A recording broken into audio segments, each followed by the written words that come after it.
There are far more priorities for the Métis Nation specifically that we would love to have the space and opportunity to talk to the premiers about.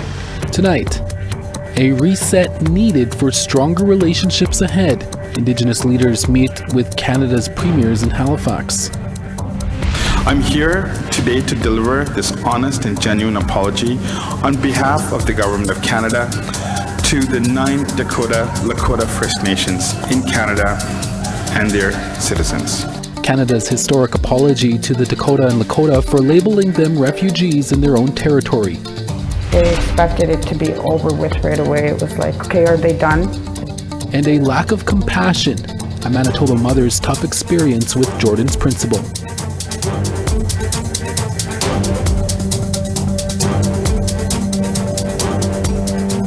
Good evening, I'm Chris Nachkate. Welcome to APTN National News. Thank you for watching. Indigenous leaders were in Halifax today to meet with Canada's 13 premiers. On the agenda was healthcare.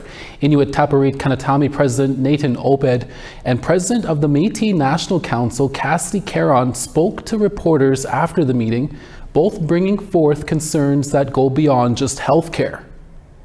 What we're wanting to say is we can be shared agents in the betterment of jurisdictions and the betterment of citizens that we all are representing, that we have a shared outcome. And for Inuit, we don't fall under the Indian Act. We are citizens of the province of Quebec and Newfoundland and Labrador and Northwest Territories. There are far more priorities for the Métis Nation specifically that we would love to have the space and opportunity to talk to the premiers about, including emergency management, housing, economic development, and so just limiting the agenda to just one agenda item is difficult for us. Meanwhile, in Saskatchewan, the Government of Canada has formally apologized to 9 Dakota and Lakota bands. Most of them came to Canada in 1876 after defeating U.S. forces at the Battle of Little Bighorn in Montana. Some returned to the U.S., others remained in Manitoba and Saskatchewan, where they were called refugees. Video journalist Rachel May has more on the apology. I'm here today to deliver this honest and genuine apology on behalf of the Government of Canada to the 9 Dakota Lakota First Nations in Canada and their citizens. Today, Canada's Minister of Crown Indigenous Relations was at the Whitecap Dakota Nation, south of Saskatoon, to deliver a long-awaited apology. 9 Dakota and Lakota First Nations, now in Manitoba and Saskatchewan, heard Gary Anand Sangari say that Canada had denied them their rights. He apologized and committed to working with them to ensure something like this never happens again.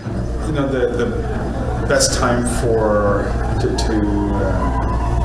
to this type of work was yesterday or the day before, but the second best time is today. These Dakota and Lakota bands came to Canada after wars against the U.S.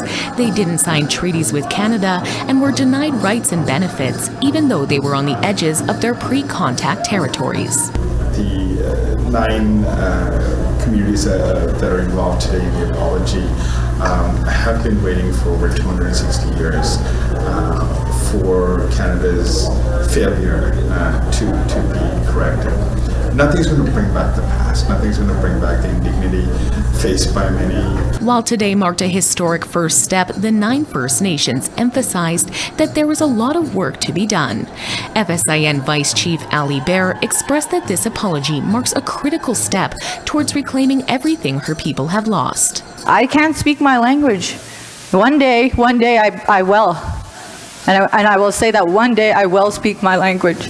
And I give thanks to all of those that are language keepers in this room who continue to keep our language alive.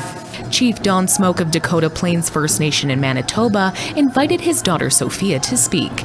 She emphasized that it is time for youth to step up and ensure a better future. While my grandfather died waiting for this simple apology, his roof will be our floor. We will ask for more and we will never stop. More meetings with Anand Sangari are planned. Rachel May, APTN National News, Saskatoon. Do you have a story you want to share with us or want APTN News at your next event? Here's how you can reach us. If you have a story and want to see it here, send us an email to news@aptn.ca to read and watch our stories you may have missed. Go to aptnnews.ca. You can also find us online on your favorite social media sites, including TikTok, LinkedIn, and X. And you can watch this newscast live anywhere, anytime from your phone on YouTube. Make sure to follow APTN News to join the conversation and see our latest stories. A fire in northern Manitoba First Nation claimed 2 lives over the weekend in the early morning hours of Saturday, July 13th. Cross Lake RCMP responded to calls of a fire at a house in Pimachikamak Cree Nation, a fly-in community more than 500 kilometers north of Winnipeg. Once on the scene, RCMP were told that someone was still inside the burning building after unsuccessful attempts by neighbors to save them. The Cross Lake Volunteer Fire Department put out the fire and found 2 bodies inside. RCMP say their identities have yet to be confirmed. RCMP continued to investigate with the help of their forensic team and the Office of the Fire Commissioner. Encouraging news in the battle against a wildfire burning in Newfoundland and Labrador as crews get some help from a change in wind direction and cooler temperatures. The fire near Labrador City exploded into an inferno on Friday, growing from 6 square kilometers to around 100 square kilometers. More than 9,000 people were forced to leave their homes. Premier Andrew Furey says it's too early to say when the evacuees can return home. The province will be distributing $1,000 in financial assistance to households ordered to evacuate. Imagine you're a teenager enjoying a beautiful summer day while singing a traditional song outside when a rude stranger approaches to tell them to be quiet. That is exactly what happened in central Saanich, BC, and now the Indigenous community there has banded together to show their love and support for the young man. CTV's Anna McMillan reports. A song from the heart, disrupted. Are you just trying to fucking annoy people or what? Oh, sorry, I was just saying. Yeah, well, don't. Okay, sorry. Last night, hundreds of people cranked the volume in the capital region for the boy in that video, Kingston Daniels, and his best friend, Sylton Elliott, who was recording. I did feel kind of anxious and scared when it happened. Drumbeats pulse within the Brentwood Bay Village Square, where the jarring encounter happened on Monday. I was kind of worked up after. Now a different feeling takes over. It just makes my heart feel so good. I'm so happy. Our community is here for you when you need it. The boys and everyone else here are singing for those who can't. So many of my people have been suppressed. They've been hurt, and they've been told not to speak their language and not to sing. And that just doesn't feel right to me. Daniels is 15 and has ties to many First Nations in BC, and Elliot is 14 from Wasanich. I love my culture, and that's where I descend from. I feel it's really important for people my age to learn their culture. Kingston's grandmother knows that to be true. My mom who went to residential school, I went to Indian day school, so he's like the 3rd generation.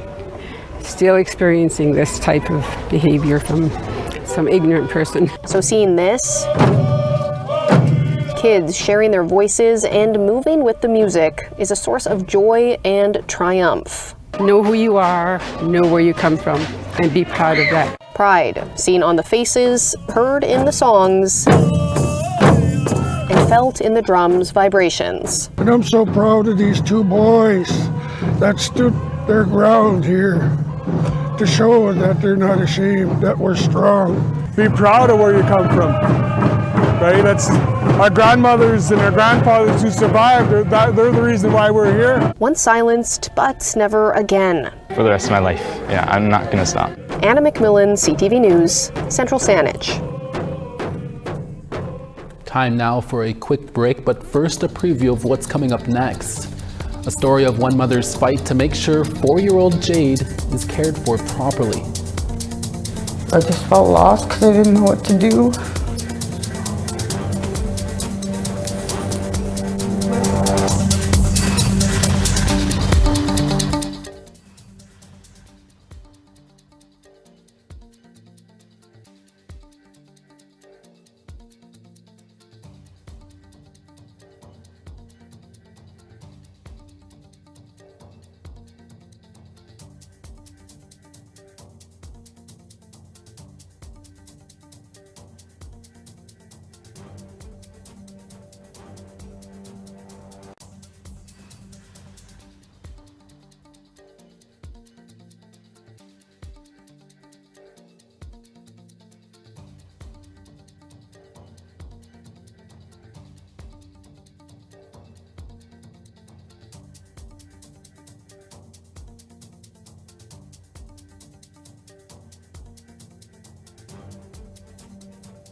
Welcome back.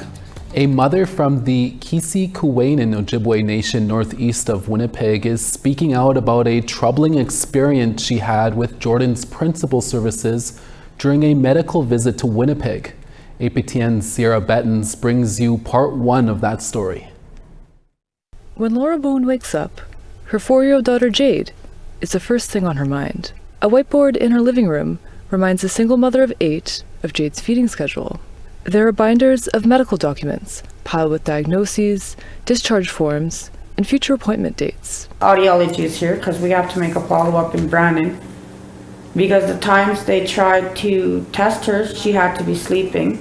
Jade lives with several health conditions, including Cough syndrome, a genetic disorder that affects the development of the brain, eyes, and spinal cord. Shortly after Jade's birth, in April 2020, Bone was connected to the Jordan's Principal Office in Kisikuwanan Ojibwe First Nation, which helped parents get support for their children. The community is about 3 hours northwest of Winnipeg. Bone doesn't drive, but every month she travels off reserve for Jade's medical appointments. She says the Kisikuwanan Jordan's Principal Office helped Jade with physical and occupational therapy, specialized medical equipment, and transportation to appointments. But after a bad experience during a weeks-long medical stay at the Health Science Center in Winnipeg, Bone says she'll never seek Jordan's Principal's help again. Jordan's Principal told us that they would help us no matter what, like they would be beside us through it all. And then the first week we were there, it was kind of like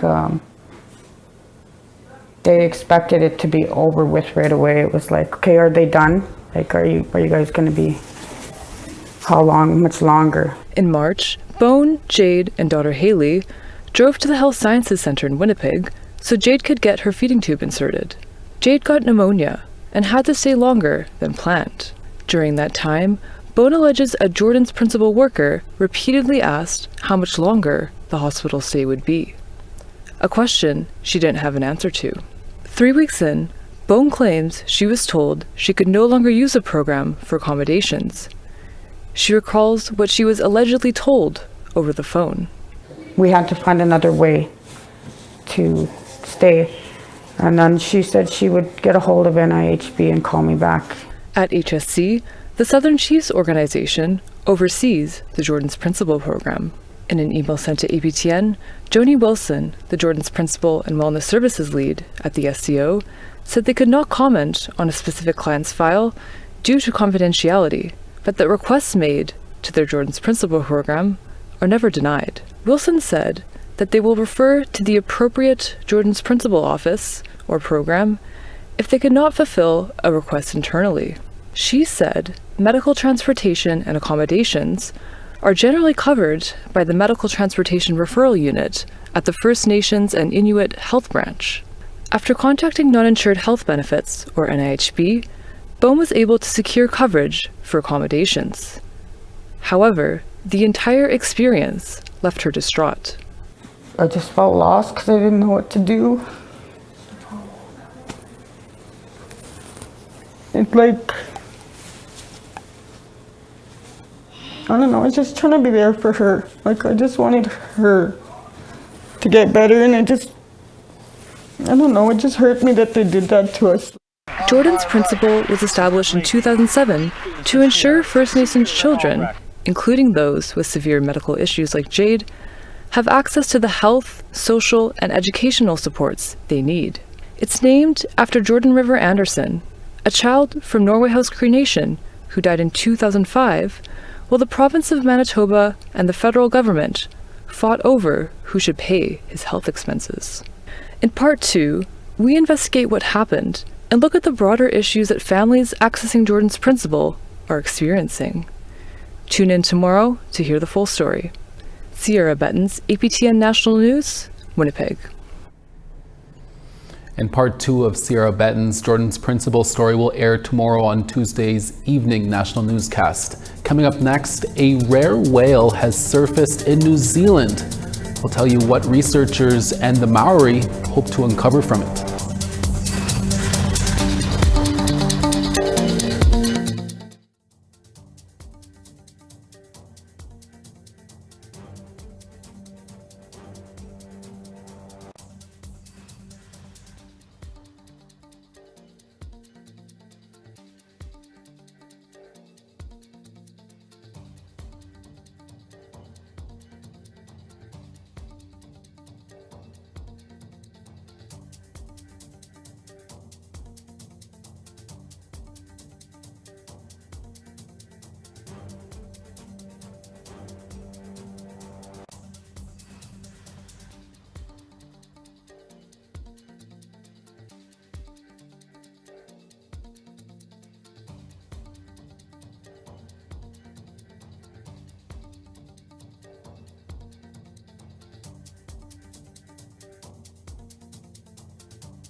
back. It's time now for our photo of the day. This picture of the spirit sands of the Spruce Woods Provincial Park was submitted by our very own Lesia Yoroshenko. Lesia was visiting the southern Manitoba desert and its 30-meter high dunes. Looks like it was a hot day out there. Thank you for the photo, Lesia. Send us your photos to share at aptn.ca for the chance to be our next photo of the day. Now let's take a look at tomorrow's weather forecast. Over on the east coast, Halifax 29, Charlottetown 29 as well. The Grand River 22, Anujiak 20. Sigouene 25, Val-d'Or 25 as well. Windsor 30, Sault Ste. Marie 23. Sioux Lookout 19, Timmins 23. Churchill 20, Thompson 19. Winnipeg 21, Barons River 20. Southern Saskatchewan Swift Current 26, Yorkton 22. Orange 22, Uranium City 28. Northern Alberta High Level 32, Peace River 30. Calgary 28, Edmonton 31. Campbell River 28, Bella Coola 31. Prince Rupert 16, Fort Nelson 28. Beaver Creek 16, Old Crow 22. Fort Simpson 32, Yellowknife 25. Fort McPherson 20, Sax Harbor 8. Baker Lake 25, Cambridge Bay 15. And Arctic Bay 7, Aglulik 10.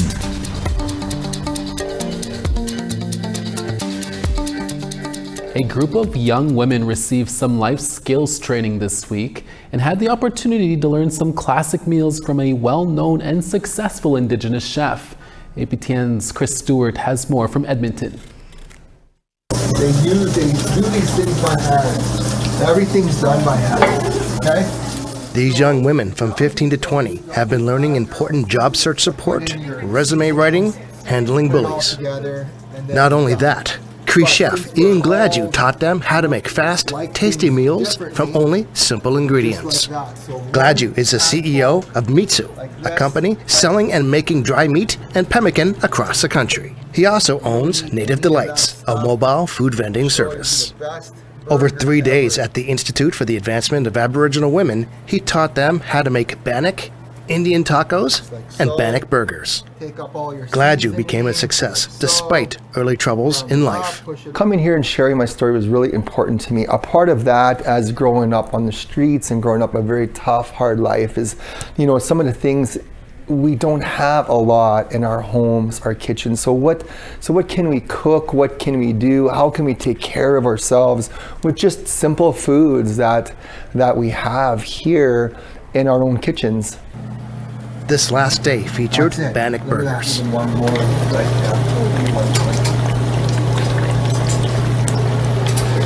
Pros! Despite whatever you're going through, you can get through it. You can, if you just keep on pushing forward. I talk about being clean, sober, sobriety, all of those things that have done for me. Connection to culture is huge. Having our own identity, knowing who we are as people is very important for us. So sharing that with them throughout here has just been a beautiful response for everybody. Olivia Smith says she was inspired by Chef Gladue's story.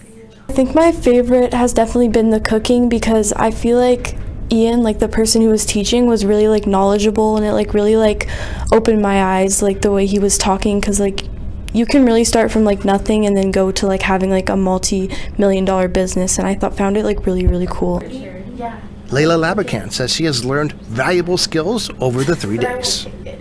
I've learned a lot about job searching, financial situations. I've learned how to make bannock burgers, Indian tacos, bannock. It was really fun. The Institute has ongoing training for Indigenous women.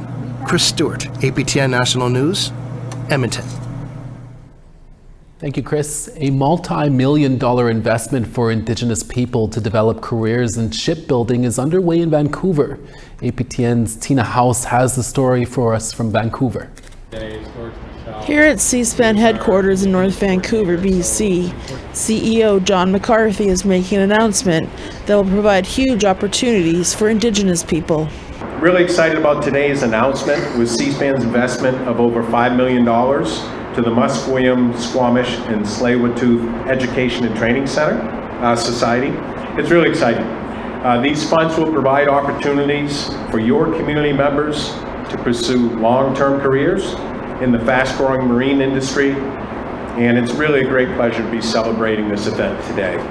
For Squamish Nation Council member Wilson Williams, he says he's excited to see the careers opening up for his people.